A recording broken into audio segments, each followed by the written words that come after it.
Hello guys, may Allah bless you. Keep supporting us so we can spread the good message around the world.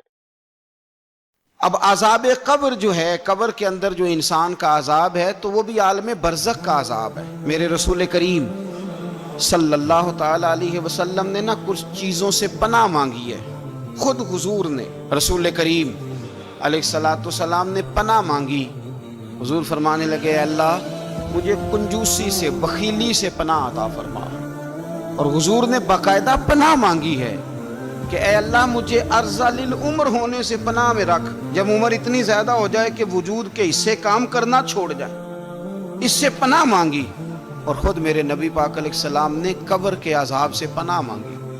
یہ تعلیم امت کے لیے کہ تم بھی پناہ مانگو عذاب قبر سے۔ قبر کا عذاب پر حق ہے۔ قبر کے لیے تیاری کر کے رکھنا، اپنی قبر کو یاد رکھنا، مر جانے کو یاد رکھنا۔ حضرت سعد بن معاذ رضی اللہ تعالیٰ عنہ کا جب جنازہ تھا تو صحابہ کرام فرماتے ہیں کہ حضور نے نماز جنازہ کی امامت فرمائی تو قبر کے تیار ہونے میں کچھ دیر تھی، تو رسول کریم صلی اللہ علیہ وسلم زمین پر بیٹھ گئے اور ایک لکڑی سے حضور زمین کوریدنے لگے۔ ہم وہ انتظار تھے کہ اللہ کے رسول صلی اللہ علیہ وسلم سر مبارک اٹھائیں، ہمیں کو نصیحت کریں۔ فرماتے حضور نے سر اقدس اٹھایا تو حضور کی آنکھوں میں آنسو تھے، اور رو کے حضور فرمانے لگے، رو کے کہ اس قبر کے عذاب سے رب کی پناہ مانگو اور اس کے لیے تیاری کر لو، یہ بڑا سخت دن ہے۔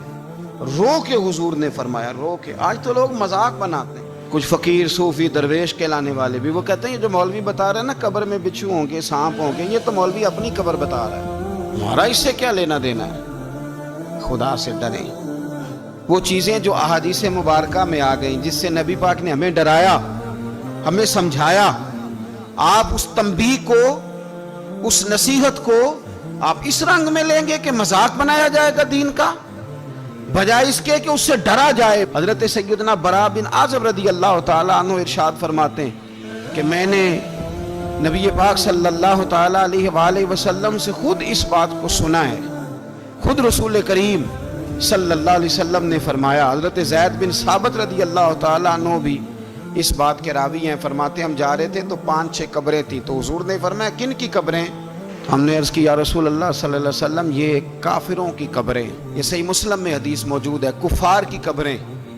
تو اللہ کے رسول صلی اللہ علیہ وسلم فرمانے لگے، ذرا حدیث کے لفظوں پہ غور کرنا، حضور فرمانے لگے اگر مجھے ڈر نہ ہوتا کہ تم اپنے مردوں کو دفن کرنا چھوڑ دو گے، اگر مجھے اس بات کا ڈر نہ ہوتا کہ تم اپنے لوگوں کو، مرنے والوں کو قبروں میں دفن کرنا چھوڑ دو گے، اگر یہ مجھے ڈر نہ ہوتا تو میں سناتا کہ قبر کے اندر کس طرح عذاب ہوتا ہے۔ تمہیں دنیا میں رہ کے میں سناتا، پر ڈر ہے کہ کہیں تم اپنے مرنے والوں کو قبروں میں دفن کرنا چھوڑ ہی نہ دو، اس لیے میں تمہیں یہ بات نہیں بتاتا۔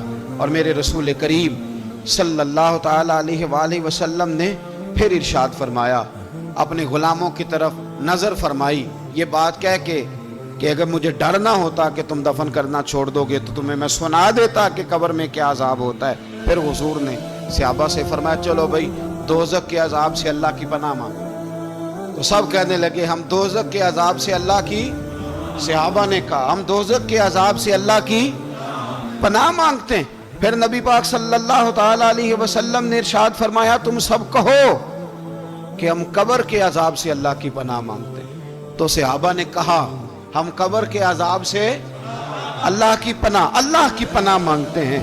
پھر میرے رسول پاک علیہ السلام نے فرمایا تم کہو، سارے یہ کہو کہ ہم ظاہری اور باطنی فتنوں سے اللہ کی پناہ مانگتے ہیں۔ تو صحابہ نے کہا کہ ہم ظاہری اور باطنی فتنوں سے اللہ کی پناہ مانگتے ہیں۔ پھر میرے محبوب علیہ السلام نے فرمایا تم کہو کہ ہم دجال کے فتنے سے اللہ کی پناہ مانگتے ہیں۔ تو صحابہ کرام نے کہا کہ اے اللہ ہم دجال کے فتنے سے تیری پناہ مانگ، تیری پناہ میں آتے ہیں۔ نبی پاک علیہ السلام نے یہ الفاظ کہہ کے، یہ بات بتلا کے ہمیں سمجھا دیا، ہمیں قائل فرمایا محبوب نے۔ یاد رکھنا، اس بات کو اچھی طرح سمجھ لینا کہ اگر مجھے ڈر نہ ہوتا کہ تم اپنے مردوں کو دفن کرنا چھوڑ دو گے تو تمہیں بتلا دیتا کہ قبر میں کتنا سخت عذاب ہوتا ہے۔ میرے عزیز، کچھ لوگ ایسے ہیں جن سے عذاب قبر ہوگا ہی نہیں۔ میرے رسول کریم صلی اللہ تعالی علیہ وسلم نے ارشاد فرمایا کہ جو اللہ کے راستے میں شہید ہو گیا، یہ سنن نسائی میں موجود ہے، اسے عذاب قبر نہیں ہوگا، بلکہ ایک حدیث میں تو فرمایا حساب کتاب ہی نہیں ہوگا، اللہ بغیر سوال جواب کے جنت عطا فرما دے۔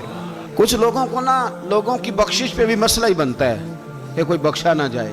اور ایک صاحب کہہ رہے تھے جی یہ کیا معاملہ ہے کہ جمعے کو بندہ مر گیا یا فلانا ہو گیا تو اس سے حساب کتاب نہیں ہوگا، اتنے بڑے جرم لوگوں نے کہ اتنے پاپ، اور جمعے کو مر گیا تو بخشا جائے گا۔ تو میں نے کہا جرموں کا بھی اسے حساب اللہ لے لے گا، لیکن میاں حساب کتاب کی ڈیوٹی نہ اللہ کی ہے تو بہتر یہ ہے کہ اسی کے ہاتھ میں رہے، تو نہ اپنے ہاتھ میں لینے کی کوشش کر۔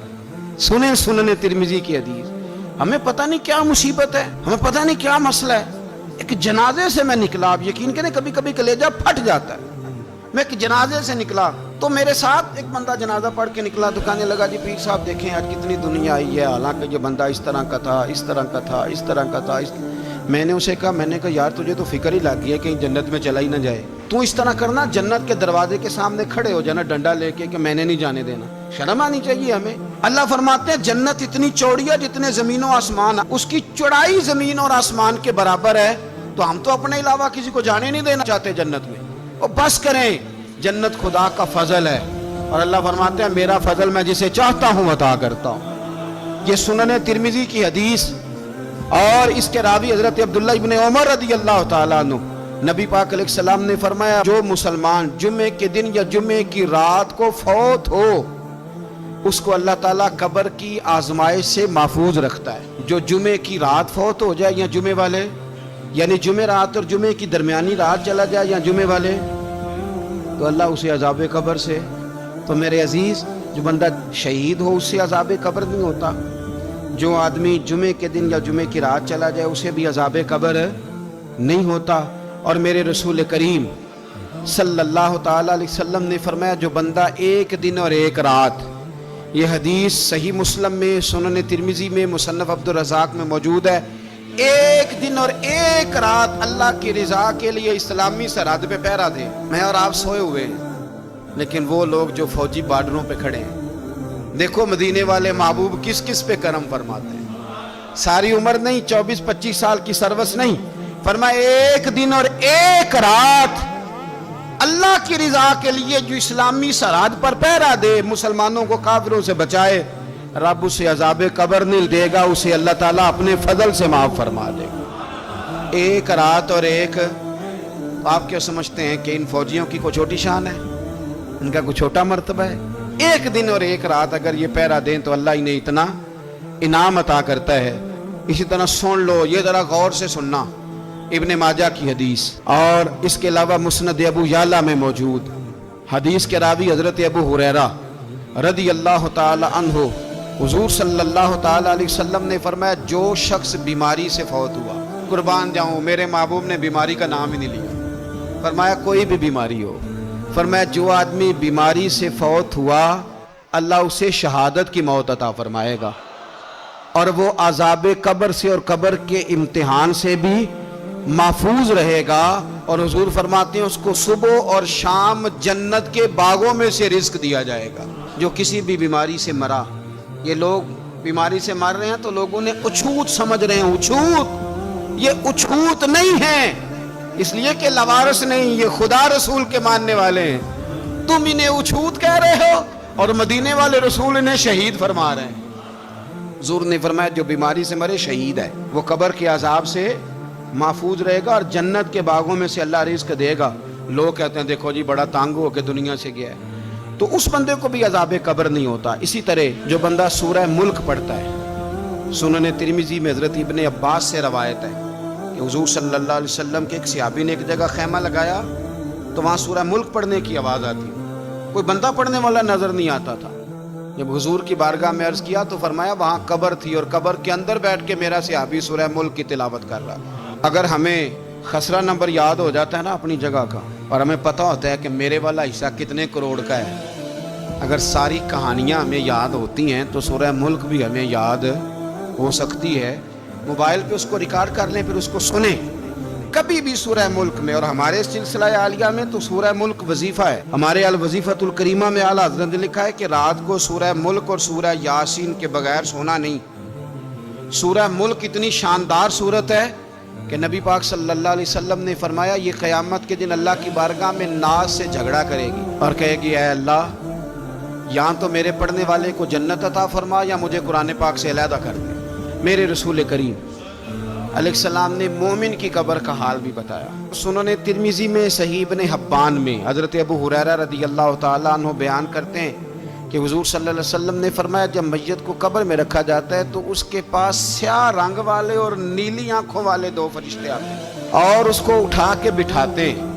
باقی حدیثوں میں 3 ہی سوال ہیں، لیکن اس حدیث میں حضور نے فرمایا انہوں نے بس میرے بارے میں ہی پوچھنا ہے، اٹھا کے بس میرے بارے میں صرف یہ پوچھنا ہے بتا مدینے والے محبوب کے بارے میں دنیا میں کیا کہا کرتا تھا۔ تو اعلیٰ حضرت بریلوی تو کہتے ہیں میں نے تو کہہ دینا ہے سرور کہوں کہ مالک و مولا کہوں تجھے، باغ خلیل کا گل زیبا کہوں تجھے، تیرے تو وصف عید تناہی سے ہیں بری، حیراں ہوں میرے شاہ میں کیا کیا کہوں تجھے، لیکن رضا نے ختم سخن اس پہ کر دیا، خالق کا بندہ خلق کا آقا کہوں تجھے۔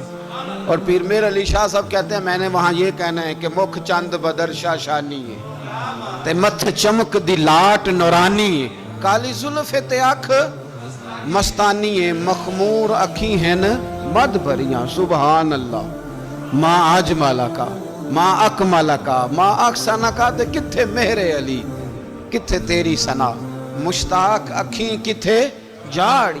تو نبی پاک علیہ السلام فرماتے ہیں میرے بارے میں پوچھیں گے، میرے بارے میں۔ ویسے بھی ایک سوال لازمی ہوتا ہے نا، یہ والا سوال لازمی ہے، من ربو کا پوچھ کے نا تو جنت جہنم کا فیصلہ نہیں، ماں دینوں کا پوچھ کے جنت جہنم کا فیصلہ۔ ہاں بات اگر ختم ہونی ہے تو مدینے والے کے سوال پہ ختم ہونی، اس لیے کھل کے نعتیں پڑھا کرو، راج کے درود پڑھا کرو، یہ بات یاد رکھیں۔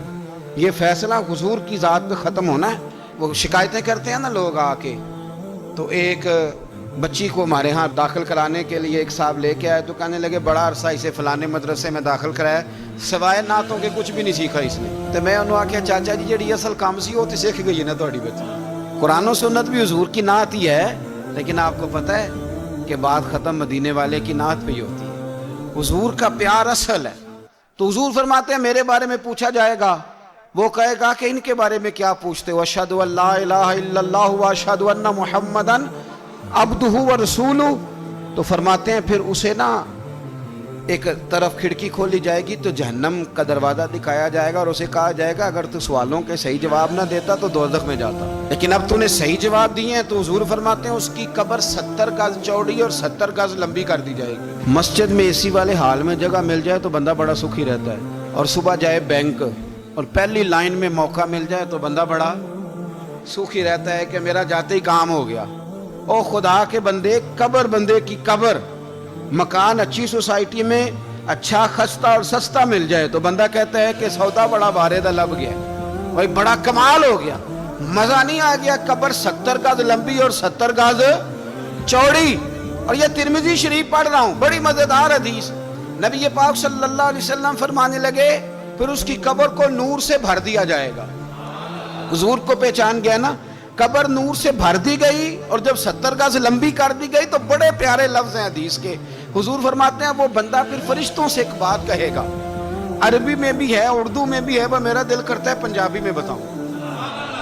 وہ نا فرشتوں سے وہ بندہ کہتا ہے جب قبر ہو گئی نا 70 گز لمبی 70 گز چوڑی اور نور سے بھر گئی، قربان جائیں، حضور فرماتے ہیں وہ مردہ وہ جو قبر میں پہنچا ہے، جب اس کی قبر کو یہ شان ملتی ہے تو فرشتوں سے پتہ کیا کہتا ہے، کہتا ہے میں گھر نہ دساں وہاں جا کے، یہ ذرا گھر نہ بتاؤں دوڑ کے، یہ ذرا میں اپنے گھر بتاؤں بھاگ کے کہ اللہ نے بڑی خیر کر دی، اپنی اماں نو دساں وہاں، میں بچوں کو بتا کے آؤں کہ موج بن گئی ہے، میں بتاؤں اپنی بیوی کو، بتاؤں اپنے بہن بھائیوں کو، میں گھر نہ دساں وہاں۔